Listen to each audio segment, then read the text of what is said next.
اللہ من الشیطان الرجیم بسم اللہ الرحمن الرحیم۔ آج سورۃ التین کا بیان ہوگا۔ پہلے اس کی تلاوت ہوگی اور پھر ترجمہ اور تفسیر ہوگی۔ والتین والزیتون وطور سینین وہذا البلد الامین لقد خلقنا الانسان فی احسن تقویم ثم رددناہ اسفل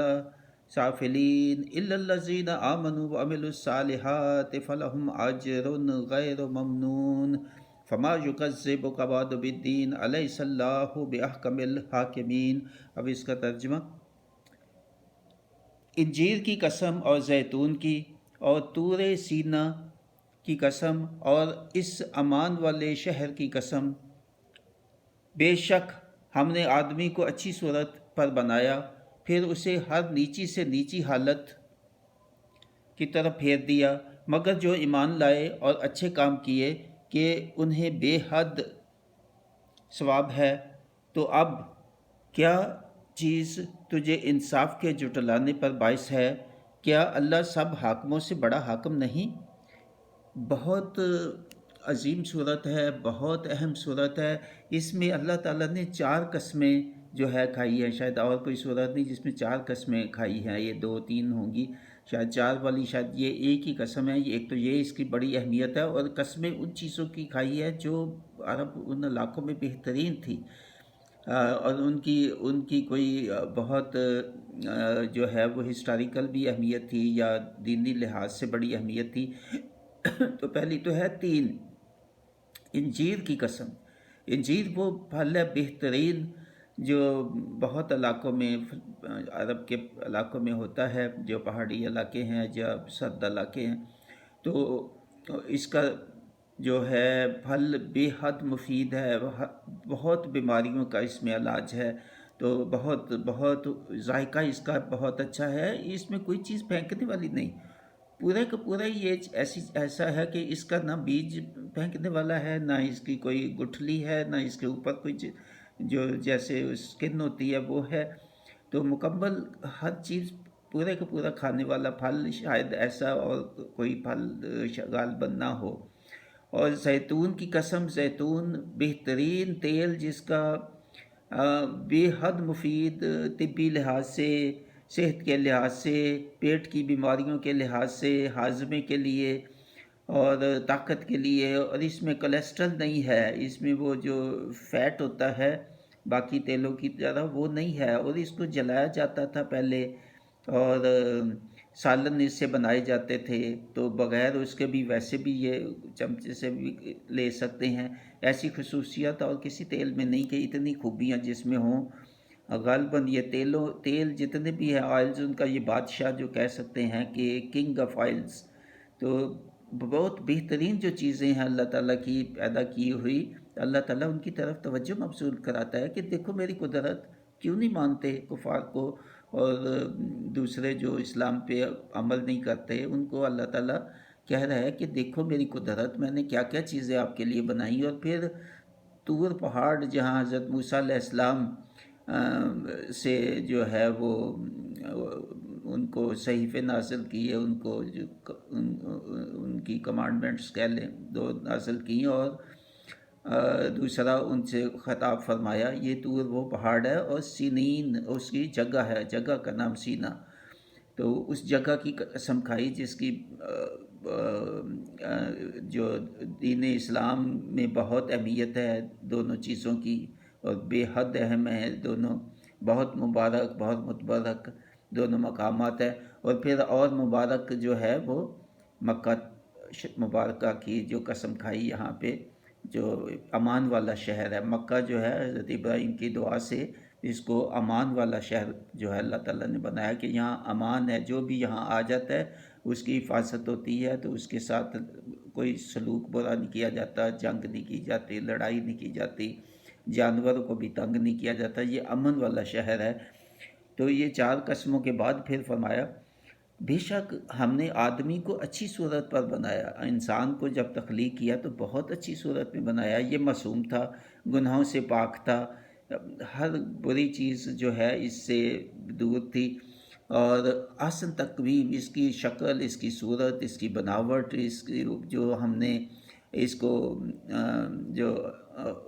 خمسہ جو انسان کی جو ہیں احساس کرنے والی چیزیں، تو وہ دیے،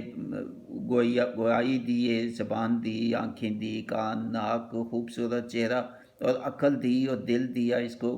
خوبصورت ہر ایک چیز اس کی بنائی، اور اس کو جوانی دی، بچپن سے جوانی، اور جوانی جو ہے اس میں اس نے ہمارے جو احکام پہ چلا یا نہیں چلا، پھر آگے اس کی بات آئے گی کہ اتنا تجھے ہم نے نعمتیں دی، جوانی بھی دی، اور تم نے اس کو بڑا جو ہے نا احسن طریقے سے تو نے اس کو گزارا جوانی کو، اور بڑے مزے لوٹے، بڑی جوانی کی جو بھی خواہشات تھی تو نے پوری کی، اور کیا اس سب نعمتوں کے باوجود پھر تمہیں ہم نے نیچی سے نیچی حالت میں گرا دیا۔ اس کے دو مطلب ہیں، ایک تو نیچے سے نچلی حالت یہ کہ بڑھاپا تجھ پہ ڈالا، اور بڑھاپے میں پھر تجھے تکلیفیں وہ آئیں جو جوانی میں نہ تھی، تجھے وہ مزے نہیں تھے، وہ صحت نہیں تھی، ہر چیز کمزور ہو جاتی ہے، چہرہ کی شکل بھی وہ خوبصورتی نہیں رہتی جو جوانی میں ہوتی ہے، وہ بھی ڈل جاتی ہیں، ہر چیز جوریاں پڑ جاتی ہیں، اور بیماریاں بھی آ لیتی ہیں، آپ کام کاج کے بھی بعض کا جو ہے وہ لائق نہیں رہتے۔ تو پھر نچلی سے نچلی سطح۔ دوسرا یہ ہے کہ اگر تو نے جوانی اپنی اچھی نہیں گزاری، اللہ تعالیٰ کے احکام کے مطابق تو نے جوانی نہ گزاری اور اطاعت نہ کی، اللہ تعالیٰ کے احکام جو ہے اور اس کی حدود کے مطابق زندگی نہ گزاری، تو پھر تمہارا ٹھکانہ سب سے بری جگہ جو ہے جہنم کی، پھر وہ اللہ تعالیٰ نے تیار کر رکھی ہے۔ بہت سخت شدید تنبیہ ہے دونوں صورتوں میں بھی۔ تمہارا بڑھاپا خراب ہوگا اگر تم نے جوانی میں اللہ تعالیٰ کے احکام پہ نہ چلے، اللہ تعالیٰ کی حدود کے مطابق نہ چلے، بڑھاپا خراب ہوگا، اور آخرت بھی تمہاری خراب ہوگی اگر تو نے یہ نہ کیا۔ پھر سوائے ان لوگوں کے، یہ سب کے لیے نہیں ہے، سوائے ان لوگوں کے جنہوں نے جوانی میں بھی اچھے کام کیے، ایمان پختہ رکھا، ایمان پہ قائم رہے، اور اعمال جو اللہ تعالیٰ جن کو اچھے اعمال کہتا ہے، وہ اچھے اعمال وہ کرتا رہا جوانی میں بھی، اور پھر بڑھاپا آیا تو اس میں بھی وہ عمل جاری رکھے اور کرتا رہا۔ بے شک ان اعمال کی اتنی جو ہے وہ زیادتی نہ بھی اس کی ہو، بڑھاپے میں کم بھی ہو جائیں، یا کسی طرح سے وہ اتنی جو ہے وہ خشوع اور خضوع اور نہ ہو، اور اتنی زیادتی نہ ہو اس کے اعمال کی جتنا کہ جوانی میں وہ کرتا تھا، تو اللہ تعالیٰ وہ جوانی والا اجر اور ثواب اس کو دے گا۔ اس کی جو بھی اس کی کمزوریاں ہوں گی جس کی وجہ سے وہ عبادت کم کر سکا یا ٹھیک طرح سے نہ ادا کر سکا، جیسے کہ جوانی میں آپ کھڑے ہو کے نماز پڑھتے ہیں پورا خشوع خضوع وضو، مگر جب بڑھاپا آتا ہے تو آپ کرسی پہ بھی پڑھ سکتے ہیں، آپ کسی چیز اور پہ بھی بیٹھ کے پڑھ سکتے ہیں، اور کوئی کمی کمزوری اللہ تعالیٰ بڑھاپے کی وجہ سے جو ہوئی تو آپ ادا نہیں کر سکے، تو اللہ تعالیٰ ثواب پورا دے گا آپ کو، وہی جیسے کہ جوانی میں تھا۔ تو اب اللہ تعالیٰ کہتا ہے کہ اب یہ سب کچھ جاننے کے بعد بھی نیکی کا کیا اجر ہے،